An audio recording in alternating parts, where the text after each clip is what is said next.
दोस्तों आज हम बात करने वाले हैं भारत की जो महिला पशुपालक हैं उनके बारे में। उनकी कौन कौन सी समस्याएं हैं, कौन कौन सी प्रॉब्लम को वो फेस कर रही हैं। गवर्नमेंट ने इनके उद्धार के लिए कुछ स्कीम चलाई हैं, तो कितना लाभ इन महिला पशुपालकों को मिल पाया है। डेयरी सेक्टर की कौन कौन सी समस्याएं हैं, इन सब के बारे में आज हम समझने की कोशिश करेंगे। तो आज का जो हमारा आर्टिकल है वो क्या है, जो वुमेन लाइव स्टॉक फार्मर है, महिला जो पशुपालक है, उसकी भूमिका इस सेक्टर में कितनी ज़्यादा है और उनकी भूमिका को किस प्रकार से नज़रअंदाज कर दिया जाता है, इसके बारे में आज हम चर्चा करने वाले हैं।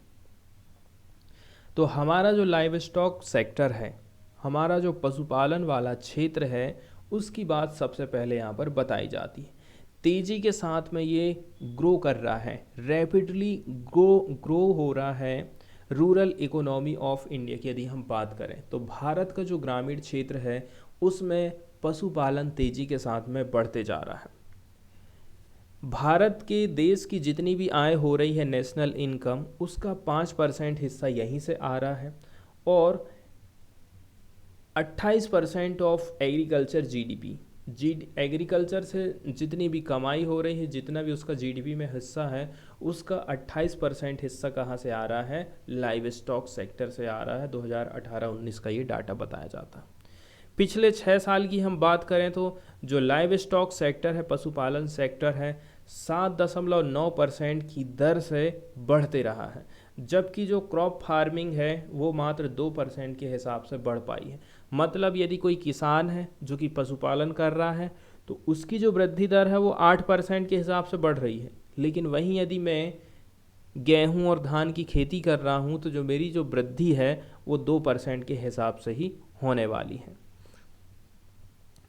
तो आवर फील्ड ऑफ स्टडीज़ ये बताती हैं कि जो रूरल हाउस होल्ड है जिसका खुद का लाइव स्टॉक है, वुमेन आर इनवेरिएबली, मतलब हमेशा इंगेज रहती हैं एनिमल रेयरिंग में। एनिमल रेयरिंग किसको बोलते हैं, पशुपालन को बोलते हैं। कृषि विज्ञान की वो शाखा होती है जिसके अंतर्गत पालतू पशुओं के कई सारे पक्ष जैसे भोजन, आश्रय, स्वास्थ्य, प्रजनन आदि का अध्ययन किया जाता है। पशुपालन का पठन पाठन विश्व के कई सारे विश्वविद्यालयों में एक महत्वपूर्ण विषय के रूप में किया जा रहा है। तो एनिमल रेयरिंग को भी हम समझ चुके हैं। अब 15 अक्टूबर को हम मनाते हैं international day of rural women.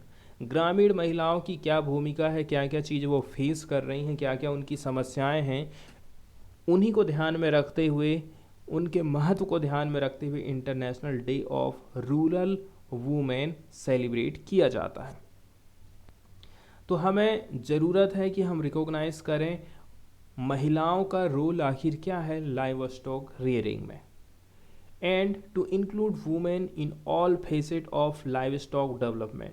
हमें समझने की ज़रूरत है कि महिला लाइव स्टॉक डेवलपमेंट में काफ़ी अच्छी भूमिका अदा करती हैं, चाहे वो ब्रीडिंग हो, चाहे वो वेटनरी केयर हो, एक्सटेंशन सर्विस है, ट्रेनिंग, या फिर एक्सेस टू क्रेडिट और मार्केट। तो ये सारे जो पहलू हैं, इनमें महिलाओं की क्या भूमिका है, क्या इनका फ़ायदा महिलाएं उठा पा रही हैं, नहीं उठा पा रही हैं, ये सारी चीज़ों को हमें समझने की ज़रूरत है। तो ये काफ़ी बड़े तौर पर रिकॉग्नाइज़ किया जाता है कि जो मेजॉरिटी ऑफ वुमेन वर्कर है रूरल एरियाज में, मतलब 72%, ये इंगेज हैं एग्रीकल्चर एक्टिविटीज़ में। ठीक है, कृषि से संबंधित कार्य में 72% महिलाएं लगी रहती हैं ग्रामीण क्षेत्रों में। फिर भी यदि हम बात कर लें अपवाद कौन सा सेक्टर है, तो अपवाद वाला सेक्टर है डेयरी कोऑपरेटिव्स में। स्पेसिफिकली हम बात कर रहे हैं मिल्क की मार्केटिंग में वुमेन्स का जो रोल है लाइव स्टॉक इकोनॉमी में बिल्कुल जीरो है, या फिर उसको डिस्कस ही नहीं किया जाता है। दूसरे नंबर की बात यह है 5 मिलियन वुमेन मेंबर्स कहाँ हैं डेयरी कोऑपरेटिव में, 2015-16 का ये डाटा, ये बढ़कर के 5.4 मिलियन हो गया है 2020-21 में। अब इसमें से यदि आप बात करो कि वुमेन का अकाउंट कितना है, 31% of all members of dairy producer cooperative in 2021। तो 2020-21 में जो डेयरी प्रोड्यूसर कोऑपरेटिव्स था उसमें महिला मेंबर की संख्या कितनी थी? 31% थी। 70% पुरुष थे और 31% महिलाएं हुआ करती थी। भारत की यदि हम बात करें तो जो वुमेन्स की संख्या है डेयरी कोऑपरेटिव सोसाइटीज़ में ये बढ़ गई है। पहले हुआ करती थी 18,954, आज के टाइम में यदि आप देखोगे 15-16 में तो 32,092 इनकी संख्या हो गई है। अब हमें पता ही नहीं चलता है कि महिलाओं की भी इस सेक्टर में इतनी भूमिका है। दिक्कत कहाँ जाती है?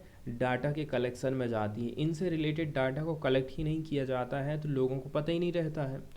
तो जो कन्वेंशनल लेबर फोर्स सर्वे है, जहाँ पर बताया जाता है कि कौन व्यक्ति कहाँ कहाँ पर लगा हुआ है, लेबर फोर्स में महिलाओं का पार्टिसिपेशन कितना है, कौन सी महिलाएं किस सेक्टर में लगी हुई हैं।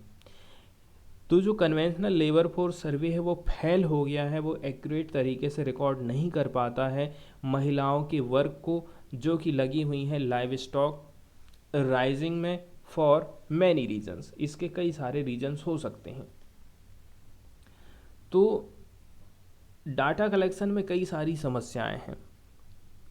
तो वो जो दो सिग्निफिकेंट है उसमें से एक क्या है? महिलाओं का जो काम है ना अनियमित रूप से होता है।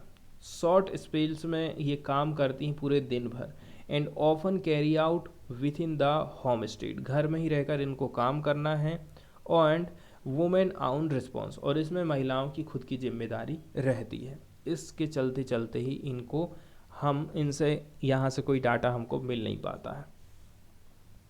जैसे कि कर्नाटका के एक विलेज की यहाँ पर घटना बताई जाती है। ठीक है, एक गरीब महिला है जो कि स्टार्ट करती है अपने दिन की शुरुआत गोबर को उठाने से। जैसे सवेरे सवेरे क्या होता है, गाय जहाँ रहती हैं उनको सुबह सुबह आपको उठना है, उनको वहाँ से छोड़ना है और दूसरी जगह उनको ले जा कर के बाहर जो एरिया है उनको वहाँ पर आपको बांध देना है।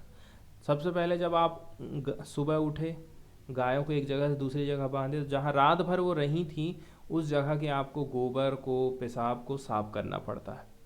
तो इसमें 10 मिनट का टाइम लग जाता है। कितने बजे उठती है वो महिला? सुबह 5:15 से 5:25 तक का उसका ये काम चलता है। इसके बाद वे फिर कुकिंग की तैयारी में लग जाती है।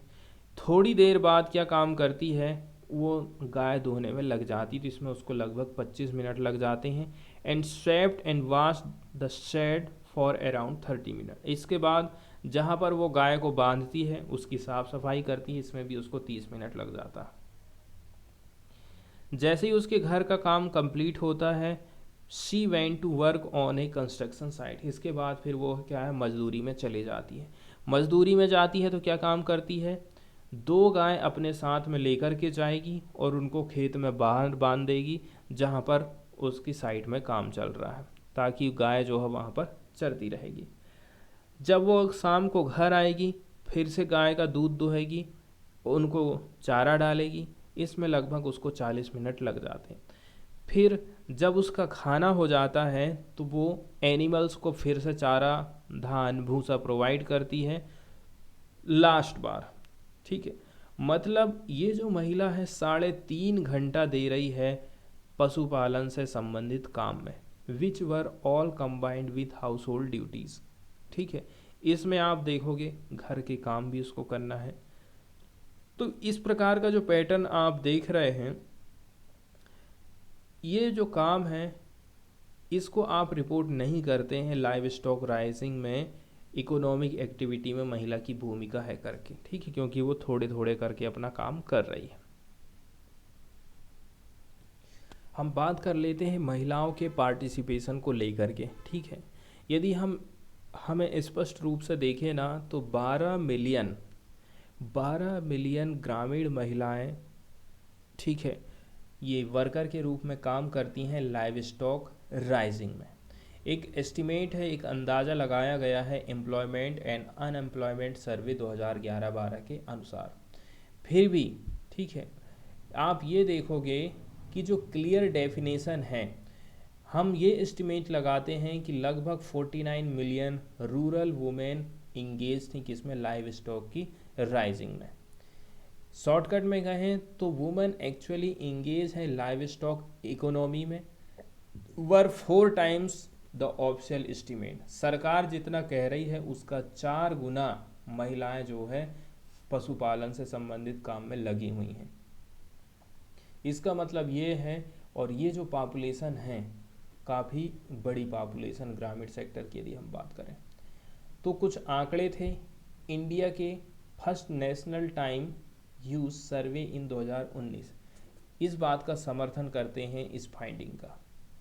ठीक है, तो यदि हम रिकॉर्ड कर लें जितनी भी एक्टिविटीज़ हैं महिलाओं की पास्ट 24 आवर्स की, बी इट कुकिंग और वर्किंग इन द फील्ड्स, चाहे इसमें कुकिंग हो चाहे इसमें काम कर रही हो महिला फील्ड्स में, 11% ऑफ रूरल वुमेन, ग्रामीण क्षेत्र की 11% जो महिलाएं हैं, या फिर 48 मिलियन महिलाएं जो है इंगेज थी किसमें, एनिमल रेयरिंग में, पशुपालन में इंगेज थी।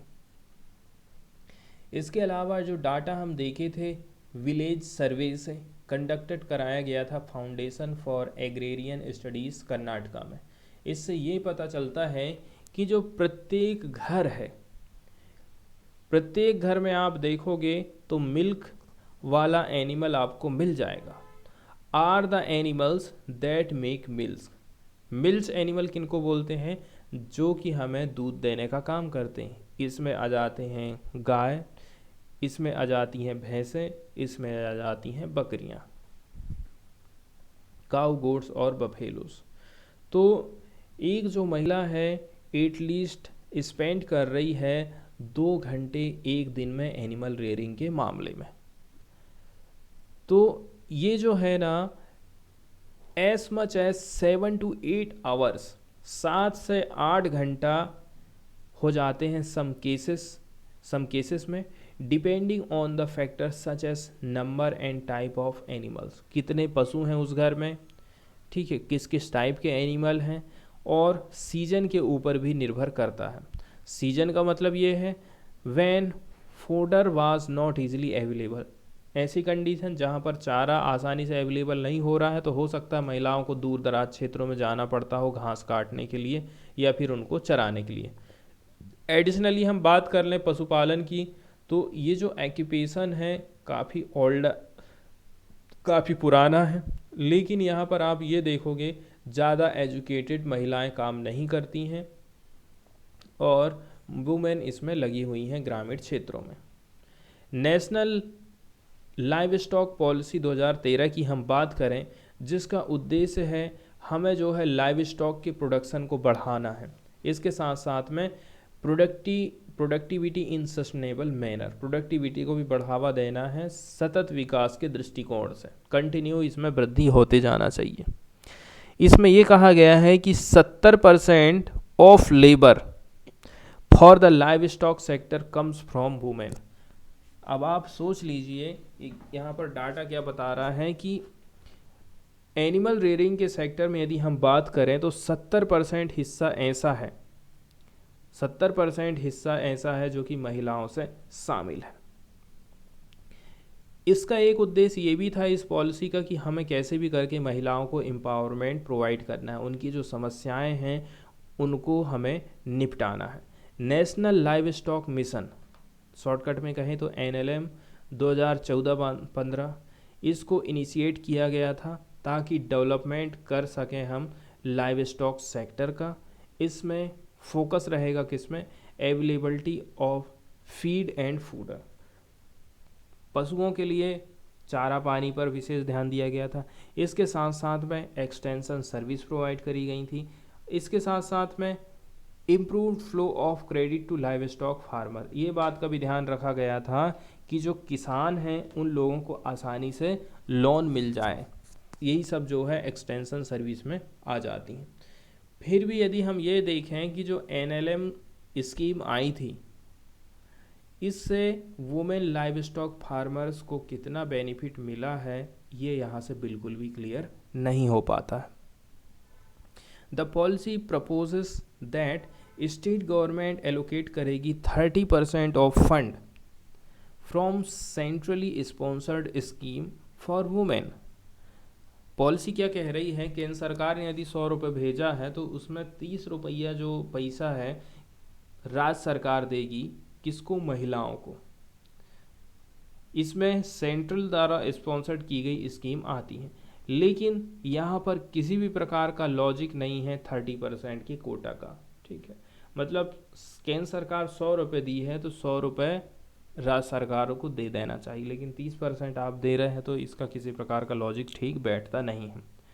कोर प्रॉब्लम की बात कर लें, ऐसी कौन कौन सी समस्याएं हैं जो कि महिला पशुपालक फेस कर रही। पहले नंबर की बात यह है, हाल ही में जो एम्प्लॉयमेंट सर्वे हुआ था, जैसे कि पीरियडिक लेबर फोर्स सर्वे, ये फेल हो गया है, ये डाटा को कलेक्ट नहीं कर पाया है स्पेसिफिक एक्टिविटीज़ ऑफ पर्सन्स को जो कि इंगेज हैं प्रारंभिक रूप से डोमेस्टिक ड्यूटीज़ में। तो इसका मतलब ये है इकोनॉमी में हम महिलाओं को कोई गिन ही नहीं रहे, उनकी कोई गिनती ही नहीं हो रही। सेकंड नंबर की बात ये है, ठीक है, जो एक्सटेंशन सर्विस सरकार प्रोवाइड कर रही है, जैसे कि उनको लोन प्रोवाइड करना है, इसके अलावा भी और कुछ कुछ यहाँ पर हम देखे थे एक्सटेंशन सर्विस में, क्रेडिट, फीड एंड फूडर। तो इस प्रकार की जो सर्विस हैं वो महिलाओं तक पहुँच पा रही हैं या नहीं पहुँच पा रही हैं, आज के टाइम में ये भी क्लियर नहीं हो पाया है। एक ऑफिशियल रिपोर्ट है जिसमें बताया जाता है कि 80,000 जो पशुपालक किसान हैं उनको ट्रेनिंग दी गई थी 2021 में पूरे देश भर में, लेकिन हम ये नहीं कह सकते कि इसमें कितनी महिला फार्मर मौजूद थी। हमारे जो गांव के सर्वे हैं, only a few women in each village reported receiving any information from extension worker.